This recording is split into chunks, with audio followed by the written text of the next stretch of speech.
Are you looking for an alternative to living in the ALEDO area? Well, today we're going to be talking about Brock, Texas, and I'm going to be covering my top 4 pros and cons of living in the Brock area. If this is your first time on the channel and you want to know everything there is to know about living in ALEDO, Texas, make sure you hit the subscribe button and tap the bell for notifications to make sure you're the first to know about what's going on in the ALEDO area. My name's Jared with Living in ALEDO, Texas, and I get calls and texts all the time from people just like yourself who are thinking about moving to the ALEDO area, and I love it. So whether you're thinking about moving next week or next year, all my contact information is in the description box below. Feel free to reach out however you are most comfortable, and I'm looking forward to help you make a smooth move to ALEDO.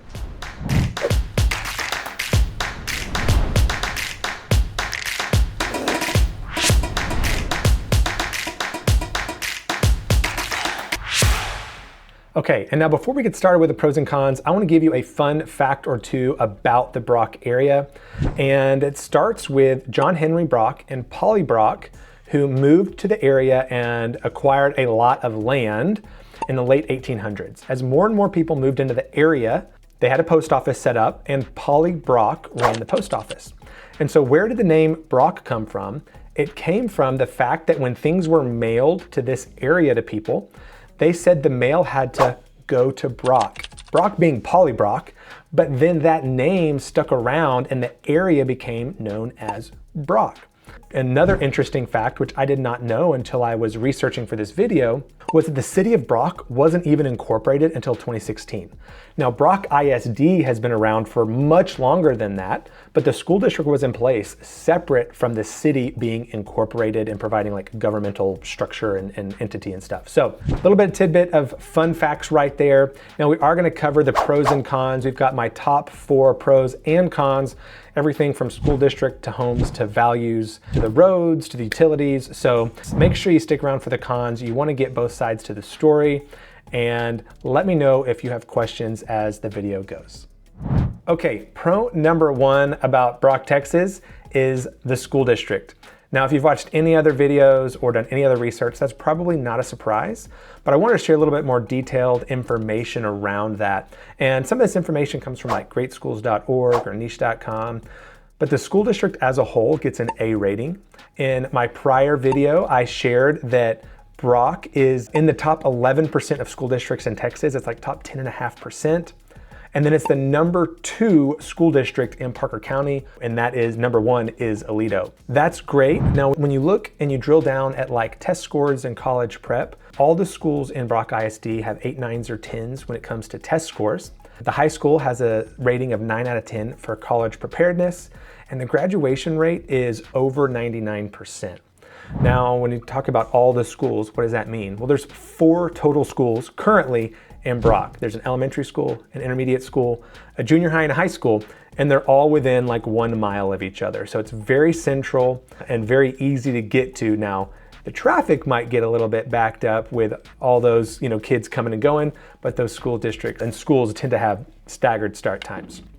Now, one of the other things that makes Brock ISD unique is that Brock ISD actually allows transfers in. Now, depending on where you're coming from, that could be a pro or a con, but let's say you find a home in an unincorporated area, you think you're getting close to Brock and you think you're close, but you happen to fall outside of the school attendance zones, outside of the ISD. You actually can transfer into Brock ISD. There's an application process, there's an approval process, but it only costs $2,000 a year. So that's a pro if you're trying to get to Brock, but you happen to get right outside the school district zone. It's kind of a con if you live in Brock and you're paying Brock school taxes, which are more than $2,000 a year most of the time. That's a unique thing that Brock allows, and there are some exemptions to that fee, like if you're a teacher or some other like officials in the area. So Brock ISD, highly rated. They have lots of state championships. They are currently a 3A school in Texas. Sizes go from 1A up to 6A. They're probably about to be reclassified as a 4A, so they're gonna be on the small end of that. But one of the other benefits of this school district is that because it's smaller, if your kids wanna play sports, you're more likely to get to play, right? It's not as competitive as ALEDO. No, it's still competitive. It's still good teams. But if you have a kid who wants to play high school sports, but they just want to do it for fun and they're not like, ooh, I want to go pro, they're more likely to have a more enjoyable time playing those sports in Brock potentially than in ALEDO. Okay, so pro number 2 about buying a home in Brock is that you typically are going to get a better value on that home as opposed to buying in ALEDO. And what do I mean on that? Really, I'm talking about the house and the land specifically, not everything else. Because if you took the exact same house with the exact same amount of land in ALEDO versus Brock, you're gonna save $100,000 to $200,000 by buying that home in Brock. To be super specific, if you're looking at a 2-acre land with a 3,000 square foot home with a pool and maybe a shop, you're probably looking at $750,000 to $800,000 if you're in the ALEDO school attendance zone. Now, if you take that exact same property and you go and you find it in Brock, an apples to apples comparison when it comes to the land, the house, the improvements, stuff like that, you're probably gonna pay in the $600,000 to $650,000 range. So really, you're looking at $100,000 to $200,000 difference in purchase price. And there are some cons that come with that, right? We're gonna talk about that. But you can get some really great homes in Brock for a lot cheaper than you would in ALEDO. And there's lots of space and opportunities. There are new neighborhoods. There's Eagles Bluff, Santana Ridge, Grace Lane, Garner Ranch, Kessler Farms, and more. And those are all new construction neighborhoods at varying price points.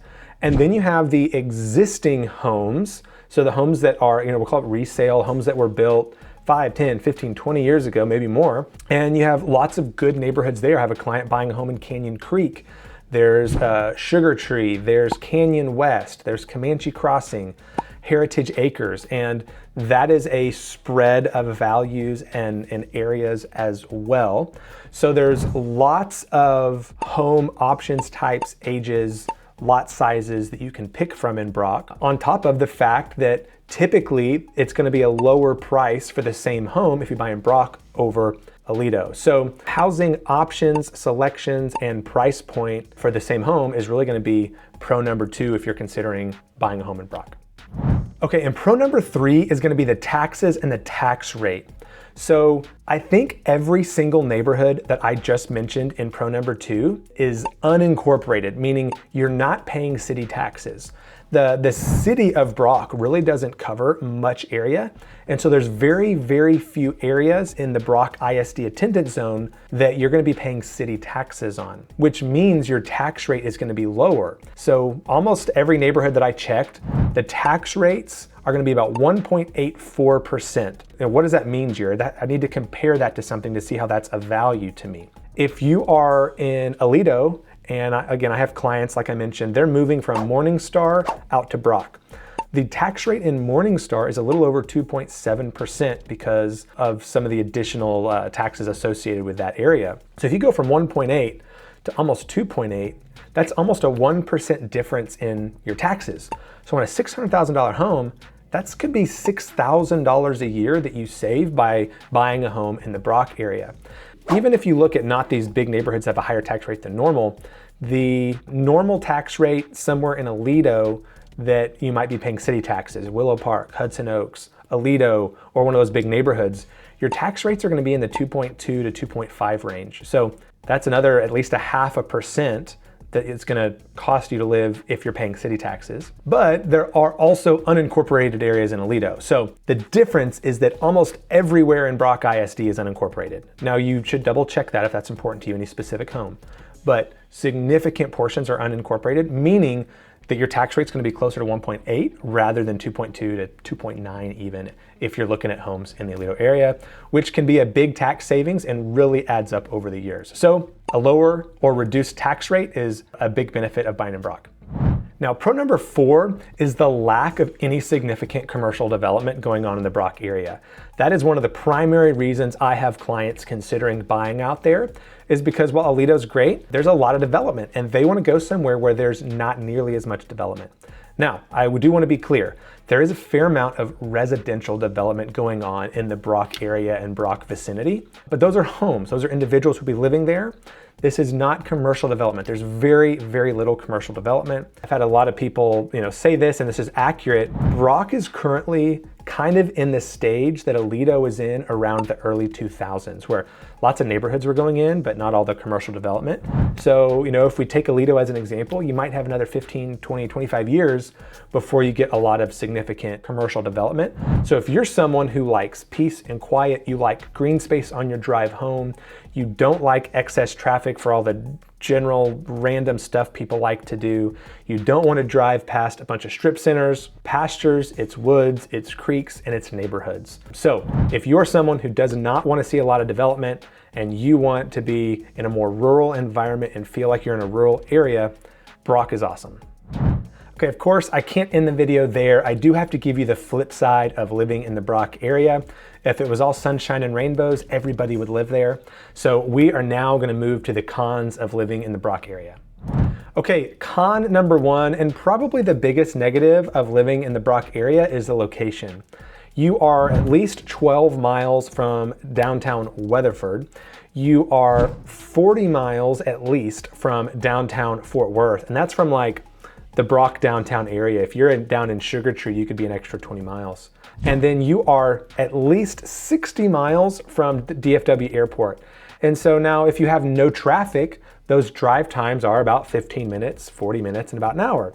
However, that's just not the reality of what you're going to experience if you're having to commute.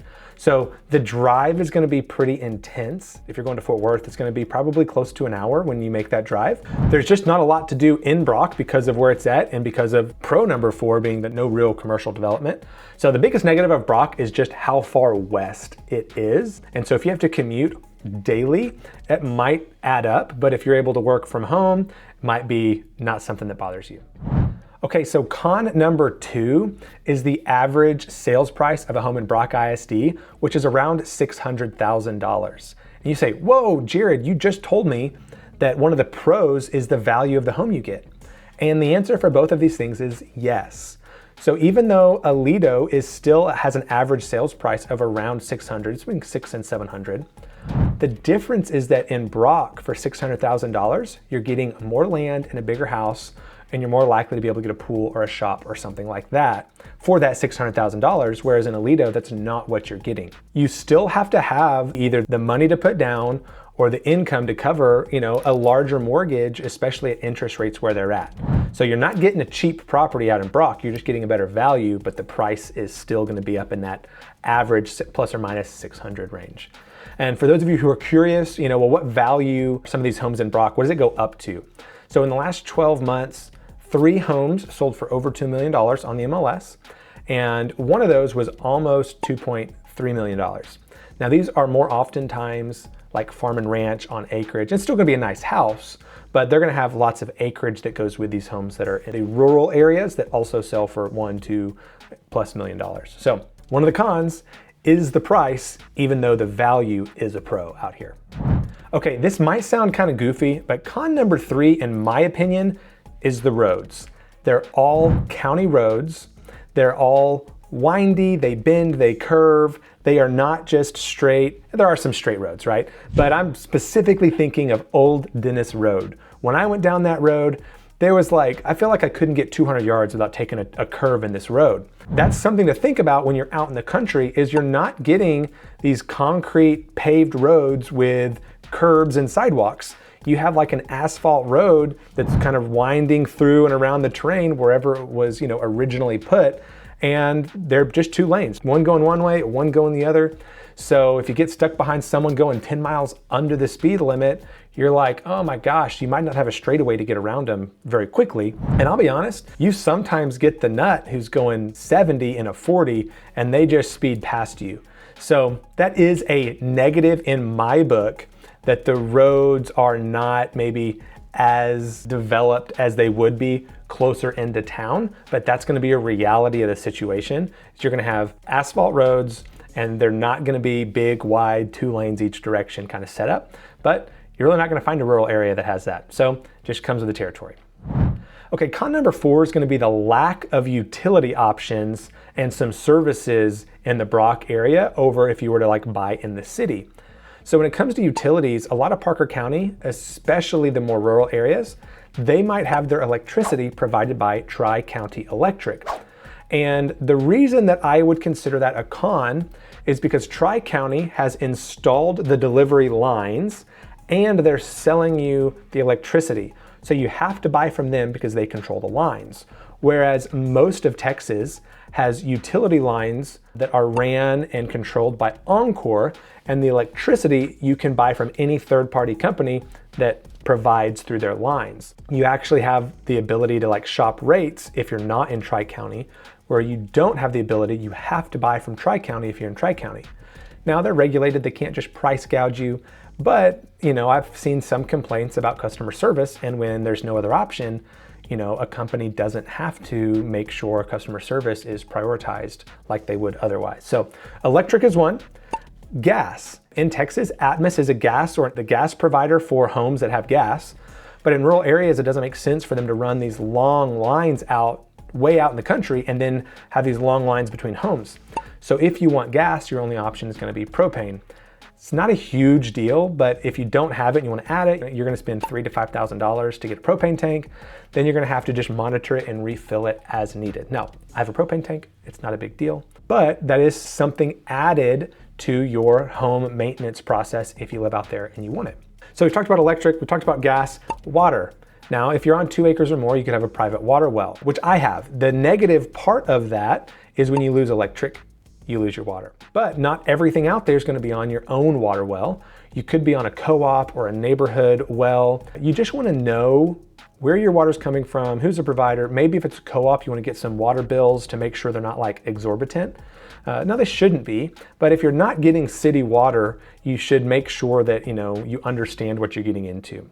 So those are kind of the general normal utilities. Now for trash, you're going to be working with probably a couple of different private companies. So you can shop around to see who services your area, what they charge to deliver trash cans, how often they come, what they charge per month. Even do they provide recycling if you want to make sure you can recycle, because not all of these trash providers offer recycling options. Those are 3 of them to think about. And really the biggest one, honestly, is the internet. As more and more people are working from home, as streaming services are huge, as gaming is becoming big, if you are doing anything that needs to connect to the internet on a routine basis or a constant basis, you want to make sure that you have fast, reliable internet. And many people have begun moving away from satellite or radio wave technology internet, which was previously what was used out in these rural areas, because they're not as fast and they're not as reliable. And honestly, they're kind of expensive sometimes. And so that might leave you with a single hardline option, like maybe older neighborhood, maybe AT&T ran their copper internet lines or whatever that was, and you're only able to get 25 megabytes. And maybe that's not good enough for you. Maybe you got 3 teenagers who like to game. Maybe you're streaming multiple, Netflix things. Maybe you need to work and you need reliable high-speed internet for your video calls. So some old neighborhoods, specifically in the ALEDO area and potentially in the Brock area, it might come in the future. It's not going on right now that I could see. Companies are installing fiber lines. AT&T is doing it in my neighborhood, and a third party is doing it in my neighborhood in the ALEDO area.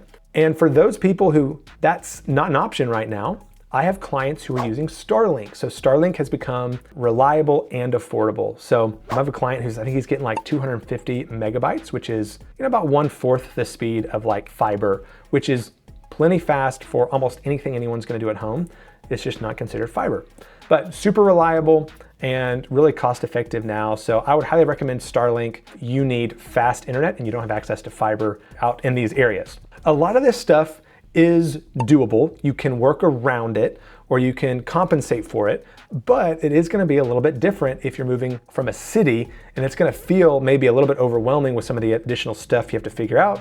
And so that's what I'm here for, to help with any questions you have around those things. Okay, so those are my personal top 4 pros and cons of living in Brock, Texas. If you live in the area and I missed something, put it in the comments. If you are considering Brock rather than ALEDO and you have questions, put it in the comments. Because whether you're thinking about moving next week or next year, all my contact information is in the description box below, and I'd be happy to help you make a smooth move to the Brock or ALEDO areas.